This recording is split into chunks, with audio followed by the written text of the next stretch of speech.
commencé depuis le mois de juin et le Seigneur m'avait dit de me taire parce que ça allait finir tout seul. Et j'ai vu comment c'est fini tout seul. Mais il y a d'autres niveaux d'attaque. Dieu m'a dit là, tu vas parler. Soyez en paix. Dieu m'a donné la sagesse de parler maintenant. Soyez en paix, respirez.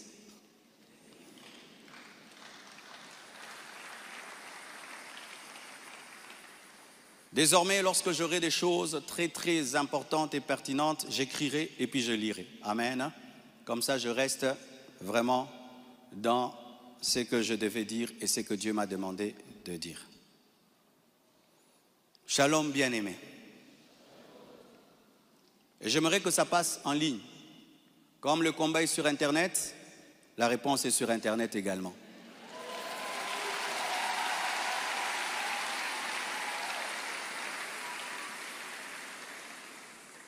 Je n'avais pas l'intention de m'exprimer publiquement à ce sujet, mais voyant le plan manifeste de l'ennemi, de s'aimer la division et de tenter de déstabiliser la communauté CREFEM, j'ai été conduit à sortir de mon silence. Et cela se fait aujourd'hui dans toutes les extensions compassion dans le monde. Les pasteurs vont parler en résumé ce que je suis en train de dire ici, car les fidèles ont besoin de réponses. S'il ne s'agissait que de moi, j'aurais gardé le silence, car de telles choses me sont souvent arrivées.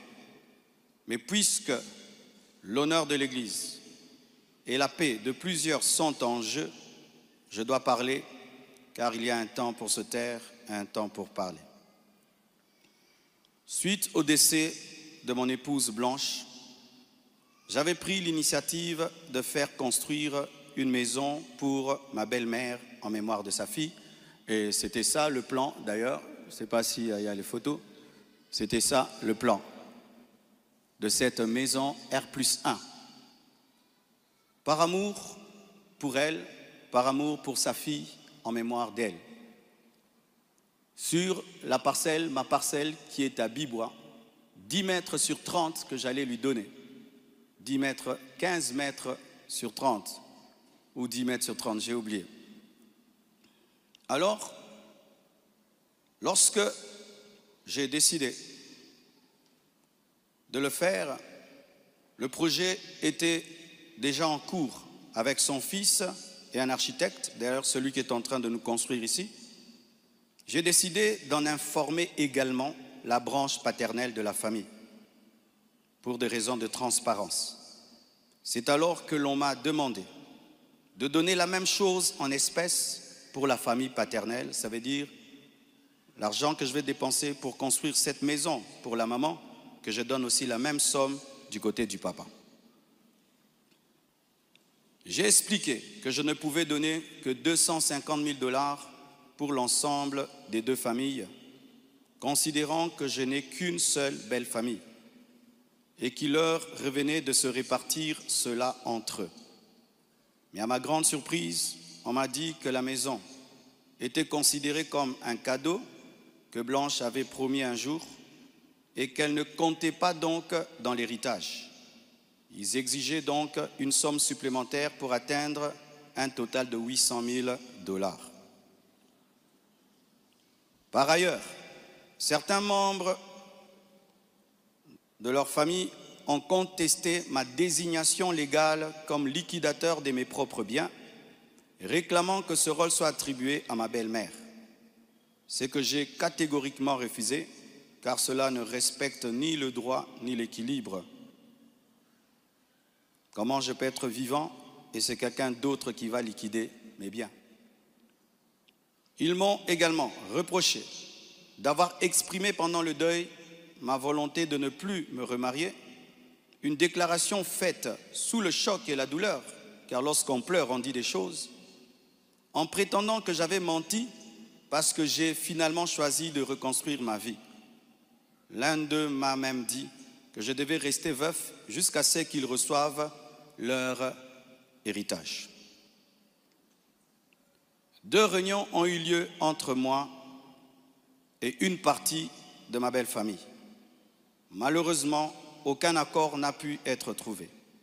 Ils m'ont officiellement réclamé 800 000 $ au travers de mes avocats, tandis que j'avais proposé 250 000 $ à l'amiable, par amour, par respect et pour honorer la mémoire de Blanche. Cela alors même que dans ma famille Tounassi, les biens sont toujours laissés à 100% aux orphelins, car cela est notre coutume, nous ne dérangeons jamais les veuves ni les veufs, tout est donné aux orphelins. Suite à cette impasse, nous avons lancé un inventaire légal de mes biens, conformément au code de la famille en RDC, dans le cadre d'un régime de communauté de biens avec 4 héritiers. À ce jour, leur part est estimée à moins de 150 000 $, car certains biens que nous avons, certains ont été mis totalement au nom des enfants, et nous, on n'est que des représentants, mais ce n'est pas à nous. Et d'autres biens ont été donnés à l'orphelinat. On a vendu notre parcelle de Limété à l'orphelinat à un prix cadeau. Donc, c'est 150 000 $, donc inférieur à ce que j'avais volontairement proposé. Les calculs d'ailleurs sont en cours jusqu'à aujourd'hui parce qu'ils considèrent que ce n'est pas le bon chiffre. Mais alors que les discussions entre avocats étaient en cours et que j'étais en voyage, certains ont choisi la voie de la diffamation publique. Leur objectif, me nuire personnellement et anéantir le ministère. Ils me l'ont dit clairement, que nous allons détruire ton ministère, nous allons détruire ta réputation, nous allons détruire l'Église.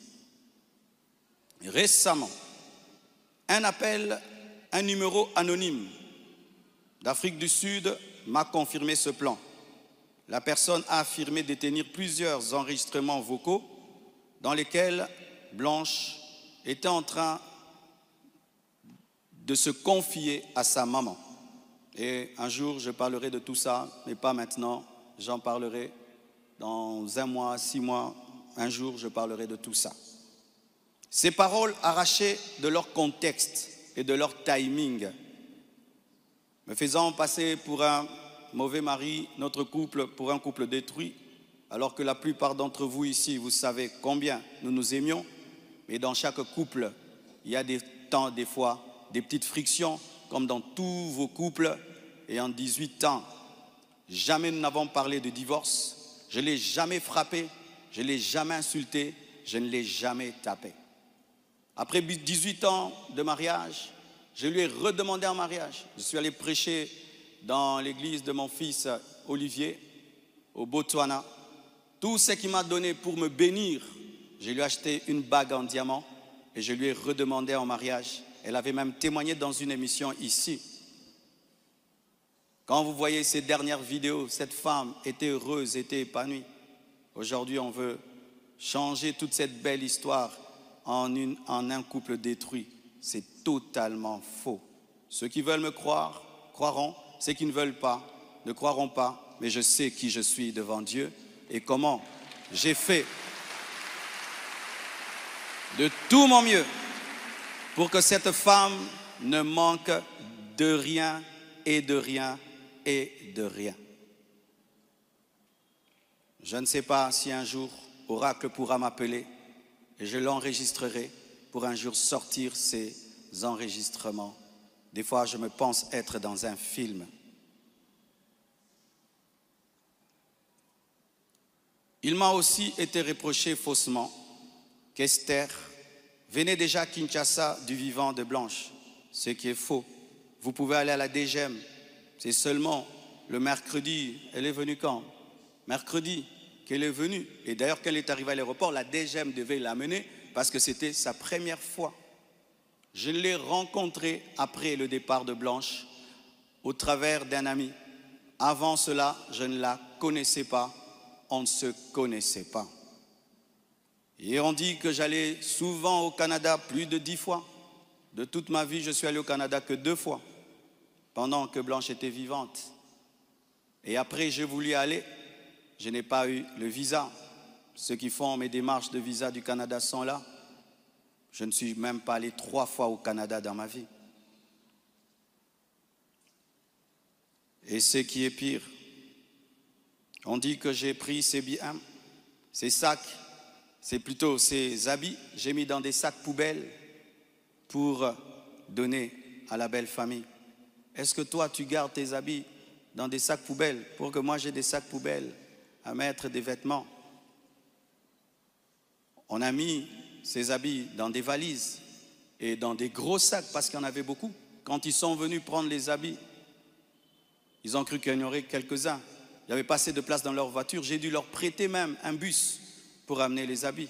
Il y avait au moins 4 grandes valises et des grands sacs. Les sacs là qu'on utilise quand on a trop de vêtements. Mais ce ne sont pas des sacs poubelles. Plus de 6, si j'ai oublié. J'ai même la photo, je compte parce qu'il faut être précis. C'est ça, 4 valises et 1, 2, 3, 4, 5, 6 grands sacs. Et si certains doutent, je vais vous envoyer tout ça au président des départements. Vous aurez ces photos. Tout ça, pourquoi?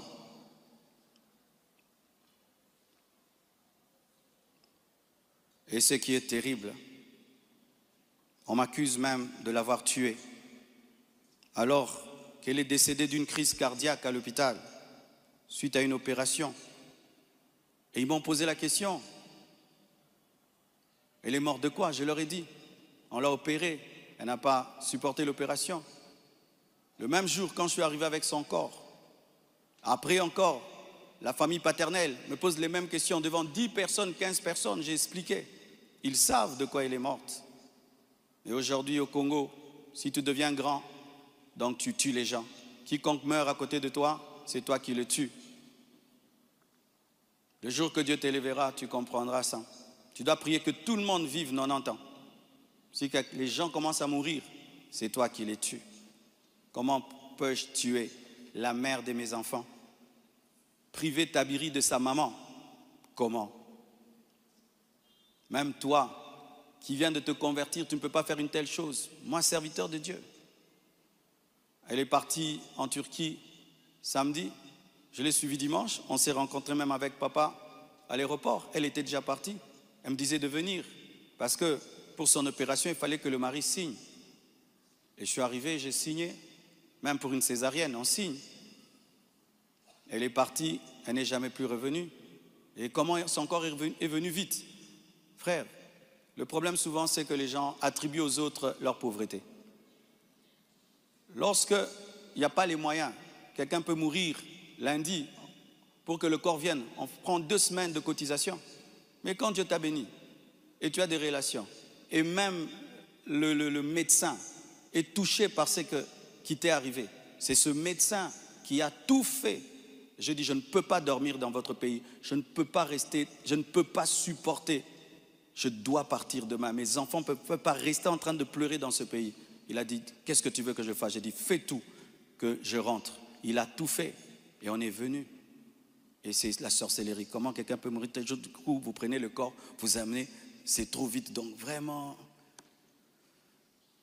c'est terrible, terrible. Vraiment le niveau de raisonnement que les Congolais nous avons atteint, vraiment. Vraiment que les écoles recommencent, je ne sais pas, vraiment. C'est terrible. Des fois, je me dis, tous les derniers de la classe qu'on ne voyait plus, ils sont remplis maintenant, là-bas.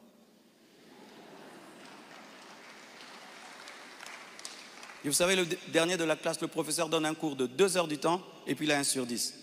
Le premier de la classe, il comprend, tu l'as 10 sur 10. Tu te dis, comment tu ne comprenais pas? C'est ça, maintenant, on a des cerveaux des derniers de la classe en RDC. Dis à ton voisin, même ce que tu es en train de comprendre, ce que le pasteur dit. Il faut vérifier, hein. Peut-être tu es un dernier de la classe à côté de toi.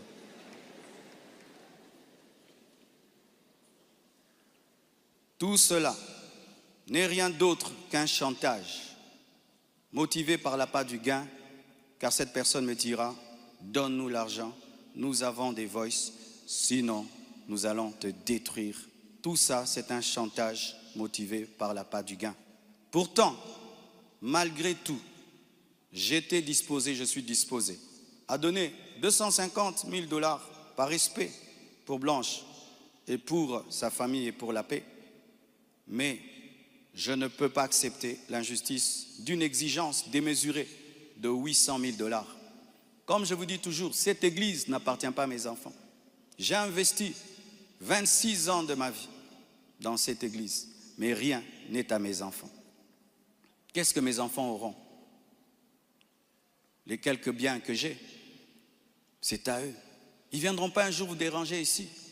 Et donc je ne peux pas donner par peur ou par chantage ce qui est à eux. Ils diront, tu es quel genre de père?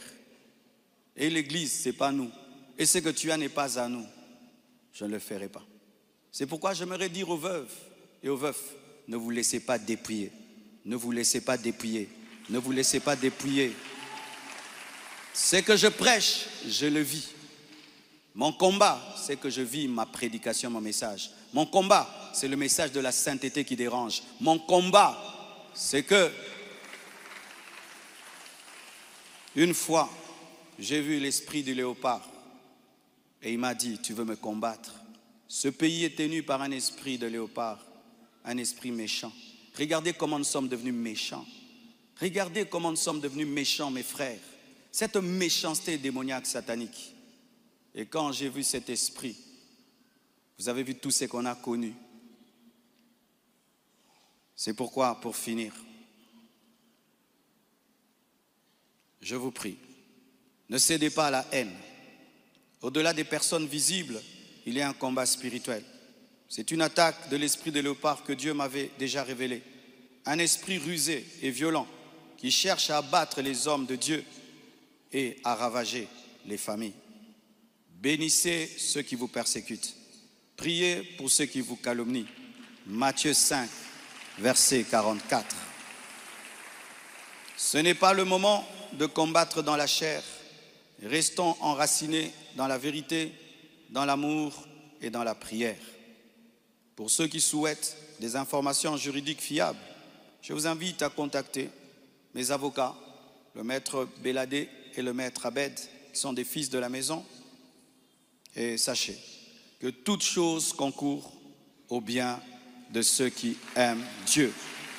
Romains 8, verset 28. Et je rends grâce à Dieu pour toutes mes épreuves et tous mes combats. Je suis l'un des hommes de Dieu aujourd'hui les plus persécutés dans ma génération. Quand je regarde mes amis, mes pères, des fois je me dis, Satan vous a oublié ou quoi? Mais je rends grâce. Ça fait de nous une église 4x4. Les gens sont étonnés. Comment cette église n'est pas morte? D'ailleurs, ça grandit. On vous insulte, vous allez à l'église. Vous allez mercredi, vous allez vendredi. Venez 25 matins, une église 4x4. Car ce qui ne te tue pas te rend fort. Et avec Dieu, nous ferons des exploits. Alléluia! Ce message est l'avant-dernier que je ferai à ce sujet. Après le suivant, dans des mois, pas 25 matins, je vous laisse tranquille, les mêmes équilibres, profondeur. Après, une seule chose après. Et puis, on n'en parlera plus. Ceux qui voudront croire, croiront.